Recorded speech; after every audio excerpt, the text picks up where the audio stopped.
لو تناهيتم إلى سر الحياة وصنعتم كائنا حيا نرى لم نزد إلا يقينا بالإله لم نزد إلا يقينا بالإله. اور تیسرے نمبر پر پیسے کی حفاظت، وہ بھی شریعت میں ہے. جب نہ جان جا رہی ہو نہ عزت جا رہی ہے تو پھر پیسہ بھی شریعت میں حکم ہے کہ اس کی بھی حفاظت کرو. دنیا مسافر خانہ ہے، میں بار بار بیان میں کہتا ہوں، میں کیا کہتا ہوں، قرآن کہتا ہے، لیکن اس کا مطلب یہ نہیں ہے کہ اس میں چیزیں پھینکنا شروع کر دو آپ کہ یار ویسے ہی گزر جائے گی تو کوئی بات نہیں، اڑا دو، ختم کر دو، مر جائیں گے تو ویسے ہی ختم ہو جائے گا. تو مر جائیں گے تو ختم ہوگا، لیکن اس سے پہلے ختم ہو گیا تو ٹائم سے پہلے مر جائیں گے. سمجھ رہے ہیں؟ اعتدال ہے نا اسلام میں، نہ ان چیزوں سے دل لگاؤ. سورہ بنی اسرائیل کی کیسی بہترین آیت ہے. آج میں سفر سے آیا ہوں تو میری سیٹنگ بھی تھوڑی سی آؤٹ ہے کیونکہ میں سویا نہیں ہوں پوری رات، سفر میں تھا تو ابھی بھاگتا بھاگتا بس پہنچا ہوں. میں نہا دھو کے جلدی سے آ کے ممبر پہ بیٹھ گیا ہوں. آ کے ارادہ ہی نہیں ہو رہا تھا کہ آج بیان کروں گا، لیکن پھر لوگ دور دور سے آتے ہیں تو آج سوال جواب کا سیشن کی چھٹی ہے آج، ٹھیک ہے نا. تو کیا کہہ رہا تھا میں، سورہ بنی اسرائیل میں کہ اللہ نے فرمایا کہ لا تجعل یدک مغلولۃ. یہ ٹاپک چل کیا رہا تھا؟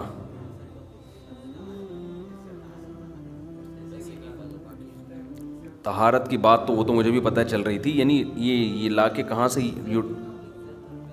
عزت اور پیسے کی بات نہیں یار. جو رشتے میں وہ بھی ایک بات کی بات ہے. سوچیں آپ، یہ کہاں کتاب کے بارے میں نہیں، چھوڑیں پھر ابھی آ رہا ہوں میں، خود ہی زیادہ آ جائے گا انشاءاللہ.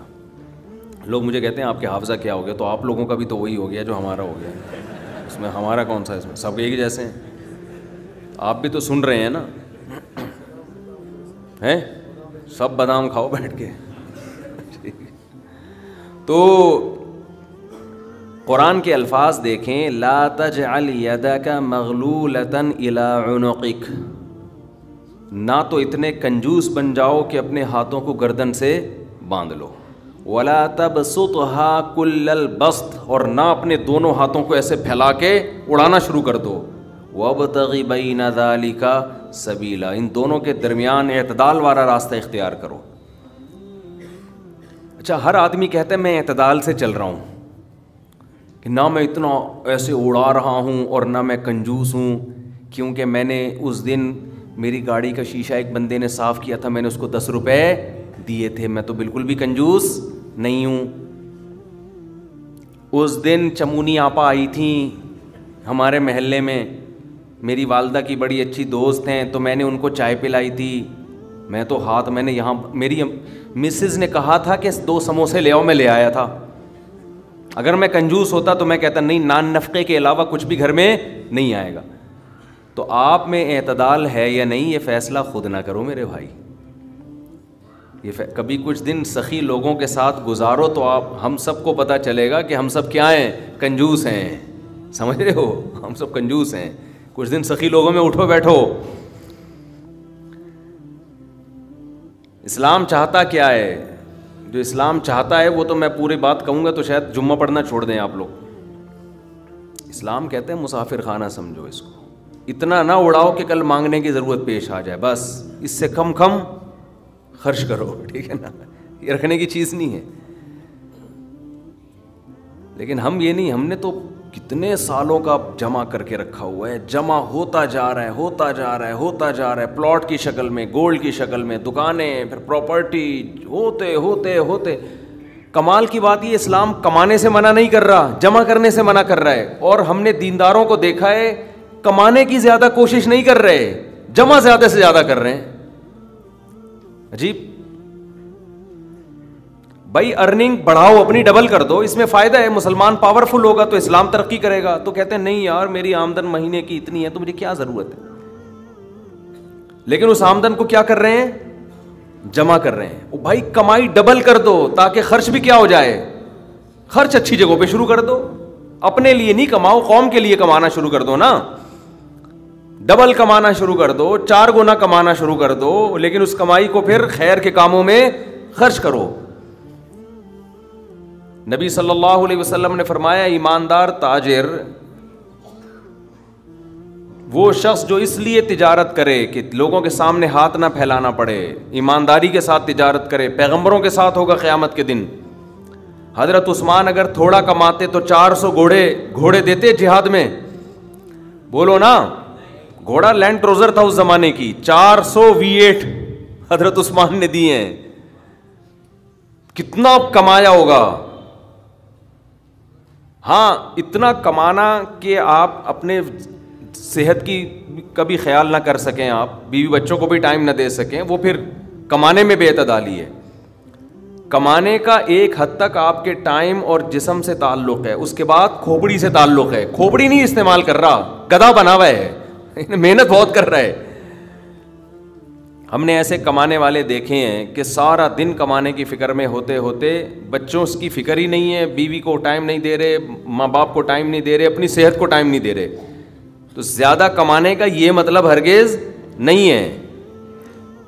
زیادہ کمانے کا مطلب یہ ہے کہ کمانے میں ٹائم تو آپ نے اتنا ہی دینا ہے جتنا آپ کی صحت اجازت دیتی ہے۔ نماز کا ٹائم نکلے، تہجد کا ٹائم نکل جائے، تسبیحات تلاوت کا ٹائم نکلے اس میں آپ کے لیے، کچھ اللہ کا ٹائم بھی نکلے، کچھ دین کی تبلیغ کا ٹائم بھی نکلے، کچھ پڑھائی کا ٹائم بھی نکلے۔ ویڈیو نہیں بنائے بھائی، یہاں لکھا ہوا ہے نا، کچھ پڑھائی کا ٹائم بھی نکلے۔ یہ تمام چیزوں کا ٹائم نکلنے کے ساتھ ساتھ پھر کمانے کو ٹائم دینا ہے۔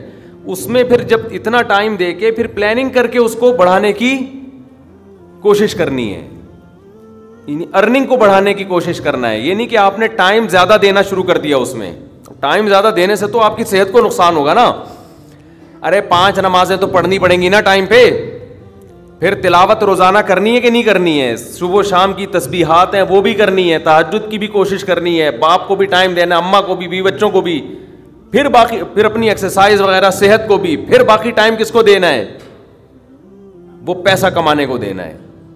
پھر اس پیسہ کمانے کے کو جتنا ٹائم آپ نے دے دیا تو اس میں آپ کہہ سکتے ہیں کہ پھر ہم اس کو بڑھائیں کیسے؟ ہم تو 8 گھنٹے کمانے کو دے رہے ہیں، اب اس میں کیسے بڑھائیں ہم؟ تو بھائی کھوپڑی استعمال کر کے کیا کریں، اس کو بڑھائیں۔ کھوپڑی سے چیزیں بڑھ جاتی ہیں، کھوپڑی تو استعمال مسلمان کر ہی نہیں رہا ہے نا۔ اب یہ کہ کیسے کھوپڑی استعمال کریں، تو آپ خود استعمال کرو کہ یار میں یہ کام کر رہا ہوں تو میں اگر یوں کر لوں تو یہ ایسے بھی ہو سکتا ہے، یہ بیٹھیں گے تو سمجھ میں آئے گا انشاءاللہ آپ کی خود، لیکن بیٹھتے ہی نہیں ہیں، سوچتے ہی نہیں ہیں، جو جہاں کھڑا ہے وہیں کا وہیں رہے گا وہ۔ خیر، تو میں کیا عرض کر رہا تھا؟ وہ تو بات ختم ہو گیا، آپ لیٹ آئے نا، اصل بات کچھ اور شروع ہوئی۔ اچھا خیر، جلدی سے بات کو میں لے کے آتا ہوں۔ تو اعتدال جو ہے نا، سخاوت، سخی لوگوں میں آپ اٹھیں گے بیٹھیں گے تو پتہ چلے گا کہ اعتدال کسے کہتے ہیں۔ عربوں میں بڑی سخاوت ہے، ہم نے علماء میں بڑی سخاوت دیکھی ہے۔ تو سخاوت کا مطلب یہ ہے کہ آپ اتنا خرچ نہ کریں کہ کل آپ کو مانگنا پڑ جائے۔ اس کا علماء نے ایک معیار بیان کیا ہے، وہ خوب اچھی طرح سمجھ لیں، وہ بڑا زبردست معیار ہے کہ اپنے اور اپنے بیوی بچوں کے لیے 1 سال کا ذخیرہ کر لیں پیسوں کا، چاہے وہ گولڈ کی شکل میں ہو یا کرنسی کی شکل، بہتر ہے گولڈ کی شکل میں ہو۔ آج اگر آپ جاب لیس ہوتے ہیں تو 1 سال تک اگر آپ کو جاب نہ بھی ملے تو آپ نے جو پیسہ اسٹور کیا ہوا ہے اس سے اسی معیار کی زندگی اپنے گھر والوں کو دے سکتے ہیں جو اب تک دیتے آئے ہیں۔ اور یہ 1 سال آپ کے پاس جاب تلاش کرنے کا یا کاروبار دوبارہ سے اٹھانے کا آپ کے پاس موقع ہے۔ 1 سال سے زیادہ کی پھر کوئی انتہا نہیں ہے۔ لوگ کیا کرتے ہیں، جمع کر رہے ہیں کہ کل اگر جاب چلی گئی، کل اگر کاروبار ٹھپ ہو گیا تو بھائی کل کیا، پھر تو خبر تک کا رکھو سنبھال کے، وہ تو پھر ٹینشن سے ہی دنیا سے جاؤ گے۔ تو کچھ اللہ پہ توکل کرو نا اس معاملے میں۔ اللہ ہمارے بس میں یہ تھا، 1 سال ایک خاص مقدار ہوتی ہے، اس میں چاروں موسم آ جاتے ہیں۔ بھئی کاروبار آپ کا نہیں چلا، سردی میں نہیں چلا تو ہو سکتا ہے گرمی میں چل جائے، خزاں میں چل جائے، بہار میں چل جائے، تو کبھی نہ کبھی تو چلے گا۔ نہیں چلا تو پھر اللہ نہیں چلانا چاہتا، وہ اسی میں اللہ کرے بیٹھ کے۔ جو آدمی اللہ پہ اعتماد توکل نہیں کرتا وہ تو کبھی زندگی میں سکون میں آ ہی نہیں سکتا ہے۔ تو 1 سال کا اسٹور کر لیں آپ، اور بہت اللہ نے پیسہ دیا ہے تو بچوں کے لیے ایک پراپرٹی لے کے ڈال دی، پلاٹ 2-4 لے کے ڈال دیے، مرنے کے بعد بچے بالکل روڈ پہ نہ آ جائیں، بس باقی کیا کرو، کھاؤ کھلاؤ، ٹھیک ہے۔ ہوا و حرص والا دل بدل دے، میرا غفلت میں ڈوبا دل بدل دے۔